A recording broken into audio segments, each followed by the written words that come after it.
कहते हैं कि अगर आपको लाइफ में कुछ बड़ा अचीव करना है तो उसकी शुरुआत एक छोटे से स्टेप से होती है। आज की ये स्टोरी सुनकर आपको सच में यकीन हो जाएगा कि अगर आपको कुछ बड़ा करना है तो जरूरी नहीं कि आप कोई बड़ा स्टेप ले। आप एक छोटे से स्टेप से शुरुआत करके भी कुछ बड़ा कर सकते हैं। तो आज की ये कहानी है प्रफुल्ल बिल्लोरे की, जिन्हें हम एमबीए चाय वाला के नाम से भी जानते हैं। अगर बात होती है कि किसी ने चाय बेच कर अपनी जिंदगी बदल ली तो सिर्फ मोदी जी की बात होती है, लेकिन हमारे देश में एक ऐसा भी चाय वाला है जिसने चाय बेचकर अपनी पूरी जिंदगी बदल डाली और सिर्फ 24 साल की उम्र में ही चाय बेचकर करोड़पति बन गया। इनका पूरा नाम है प्रफुल्ल बिल्लोरे। इनका ड्रीम था कि ये एमबीए करेंगे। इसके लिए इन्होंने लगातार 3 साल तक ट्राई किया, मगर हर बार वो फेल रहे। ऐसा नहीं था कि ये पढ़ाई में बहुत ज्यादा कमजोर थे, ये पढ़ाई में अच्छे थे और लगातार हर दिन 6 से 7 घंटे पढ़ाई भी करते थे। फिर भी वो इतनी पढ़ाई करने के बाद भी वो लगातार 3 बार एग्जाम में फेल हो गए, जिसके कारण वो बहुत ज्यादा उदास हुए और कुछ दिनों के लिए उन्होंने अपने आप को एक कमरे में बंद कर लिया। वो कमरे में बैठकर सोचा करते थे कि अब मैं क्या करूंगा। उसके बाद वो अलग अलग शहरों में कुछ नया खोजना स्टार्ट किया, जैसे चेन्नई, मुंबई, हैदराबाद। इन सारे जगहों पर उन्होंने सफर किया और फिर सोचा कि कब तक ऐसा चलता रहेगा, कब तक मैं ऐसे ही भटकता रहूंगा। अगर जिंदा रहना है तो लाइफ में कुछ तो करना पड़ेगा। फिर उन्होंने अहमदाबाद में मैकडॉनल्ड में डिलीवरी बॉय का काम स्टार्ट कर दिया, जहां उन्हें करीब 1 घंटे के 37 रुपए मिला करते थे। कुछ दिनों बाद उन्हें प्रमोशन मिला और वो वेटर बन गए। उनका कहना था कि उनके किताबें पढ़ने के कंपैरिजन में ये ज्यादा अच्छा है, क्योंकि हर दिन उन्हें नए लोगों से, नए और विचारों से नए अनुभव मिल रहा था। जब वे मैकडॉनल्ड में जॉब कर रहे थे तो उनके दिमाग में एक बात आई कि बाहर की कंपनियां अगर हमारे देश बर्गर बेचकर अगर इतना ज्यादा कमा रही है तो क्यों ना मैं भी अपना खुद का कोई प्रोडक्ट चुनूं जो पूरे इंडिया को कनेक्ट करता हो और उसी का बिजनेस स्टार्ट करूं। बहुत ज्यादा सोचने और समझने के बाद उनके दिमाग में सिर्फ एक ही चीज आई, वो थी चाय। और उन्हें पर्सनली चाय बहुत ज्यादा पसंद भी थे। हमारे देश में बहुत सारी भाषाएं हैं और बहुत सारे अलग अलग लोग हैं, अलग अलग संस्कृतियां हैं, लेकिन एक चीज कॉमन है और वो है चाय। भले ही वो नॉर्थ का हो या साउथ का हो, सबको चाय पीना बहुत ही ज्यादा पसंद है। उनके दिमाग में ये आइडिया क्लिक किया और उन्होंने फैसला किया कि अब वो चाय का ही बिजनेस करेंगे।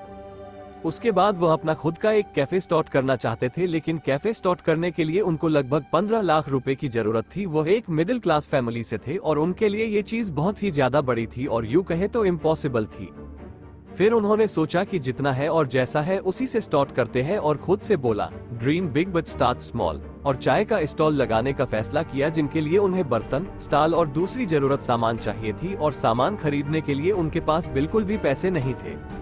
तो उन्होंने अपने पापा से झूठ बोला कि उन्हें कोई कोर्स करना है, जिनके लिए उन्होंने अपने पापा से 1500 रुपए मांगे और उन्हीं पैसों से उन्होंने जरूरत का सामान खरीदा और अपने स्टॉल की शुरुआत की। जब उन्होंने अपने चाय का स्टॉल लगाया तो उनके दोस्तों ने उनका बहुत ज्यादा मजाक बनाया, उन्हें चिढ़ाया और उन्हें बहुत ही ज्यादा डिमोटिवेट भी किया, पर उन्हें इस बात से कोई खास फर्क पड़ा नहीं और अपने काम को उन्होंने लगातार किया। जब उनका पहला दिन था तो पहले दिन उनके पास कोई भी ग्राहक नहीं आया और उन्होंने एक भी कप चाय नहीं बेचा। फिर उन्हें लगा कि प्रमोशन करना चाहिए, तभी तो लोगों को पता चलेगा और उनके पास चाय पीने के लिए आएंगे।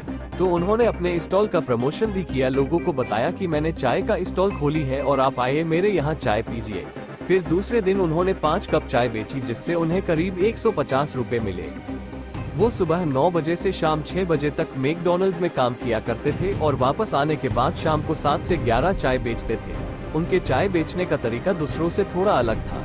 वह अपने कस्टमर से अंग्रेजी में बात किया करते थे, इसी कारण वो लोगों के नजरों में आ जाते थे और हर कोई इन्हें नोटिस भी करता था। लोग सोचते थे कि यार ये लड़का कौन है जो चाय बेचता है और अंग्रेजी में बात करता है। फिर अगले दिन दुकान खुलने से ही पहले कुछ लोग उनका इंतजार कर रहे थे। लोग उनसे मिलना चाहते थे और उनकी कहानी जानना चाहते थे। उस दिन करीब उन्होंने 600 रुपए कमाए। उसके अगले दिन 1200, फिर 4000, फिर 5000, ऐसे ही करके उनकी ग्रोथ बढ़ती रही। फिर जब वो अपने चाय की स्टॉल से अच्छे पैसे कमा रहे थे तब उन्होंने मैकडॉनल्ड की जॉब को छोड़ दिया और पूरे दिन चाय बेचने लगे। फिर कुछ दिन बाद उनके पापा का फोन आया। उनके पापा उन्हें दिए हुए पैसों के बारे में पूछ रहे थे। तब फिर उन्होंने अपने पापा से झूठ बोल दिया, जो कि ये अच्छी बात नहीं है अपने घर वालों से झूठ बोलना। फिर भी उन्होंने अपने पापा से झूठ बोला और किसी लोकल कॉलेज में एडमिशन ले लिया। जब वो कॉलेज में गए उन्होंने देखा कि सब स्टूडेंट्स अपना टाइम वेस्ट कर रहे थे, लोग फालतू की चीजें किया करते थे, उन्हें अपने फ्यूचर का भी कोई ध्यान नहीं था, जिनके कारण उन्हें लगा कि अगर मैं भी यहाँ रहा तो मेरा भी समय वेस्ट होगा। इससे अच्छा मैं अपने बिजनेस पर फोकस करता हूँ और उसे बड़ा करता हूँ और पूरा फोकस चाय के स्टॉल पर लगा दिया। सब कुछ ठीक चल रहा था, लेकिन हमेशा ऐसा नहीं होता। अगर आज आपका अच्छा टाइम चल रहा है तो कल आपका बुरा टाइम भी आएगा। ऐसा ही उनके साथ भी हुआ। उनका बिजनेस जब ग्रो कर रहा था तो आसपास के दुकान वाले जलने लगे और इसी कारण उनके दुकान को बंद करा दिया गया, जिसकी कारण वो पूरी तरह से टूट गए और फिर से अपने डिसीजन पर सोचने लगे कि कहीं मैंने गलत फैसला तो नहीं ले लिया। और वो अपनी पुरानी यादों को याद किया करते थे जब वो लोगों के लिए चाय बनाया करते थे। लेकिन जो उनके अच्छे कस्टमर थे वो उन्हें इंस्टाग्राम पर और फेसबुक पर मैसेज किया करते थे कि आपने दुकान क्यों बंद कर दी, और उन्हें बोला करते थे कि अपना दुकान फिर से स्टार्ट कीजिए। फिर उन्हें लगा कि अच्छा रिस्पांस आ रहा है, क्यों ना फिर से स्टार्ट किया जाए। उसके बाद उन्होंने अहमदाबाद में जगह ढूंढना स्टार्ट किया जहां से उन्हें कोई ना भगा सके, और उन्होंने हॉस्पिटल के सामने एक जगह किराए पर ले लिया जिसके लिए उन्हें 10,000 रुपए हर महीने देना पड़ता था।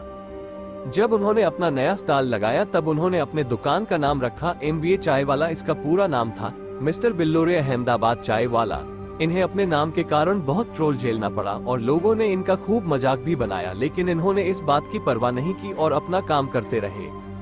धीरे धीरे इनकी ग्रोथ होती रही। ये अपने स्टॉल पर ही कुछ प्रोग्राम किया करते थे जैसे एंटरप्रेन्योरशिप, प्राकृतिक आपदाएं या फिर कुछ सामाजिक मुद्दे जिन पर चर्चाएं होती थी और लोग अपना अपना ओपिनियन रखते थे।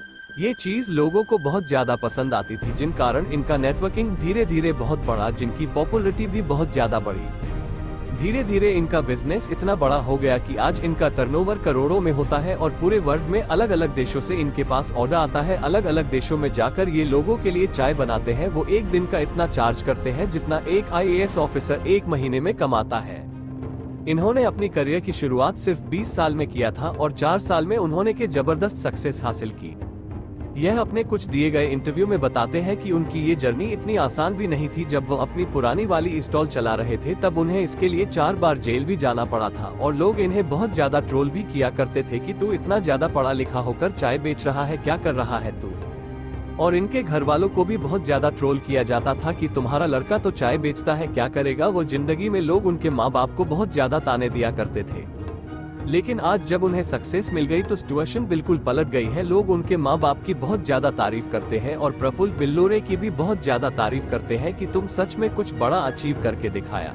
आज प्रफुल्ल बिल्लोरे बड़े बड़े कॉलेज में अपना टॉक देते हैं और लोगों को बताते हैं कि आप भी कुछ कर सकते हैं। प्रफुल्ल बिल्लोरे वो एक एंजल इन्वेस्टर भी है जो लोगों को पैसे देते हैं उनका बिजनेस स्टार्ट करने के लिए।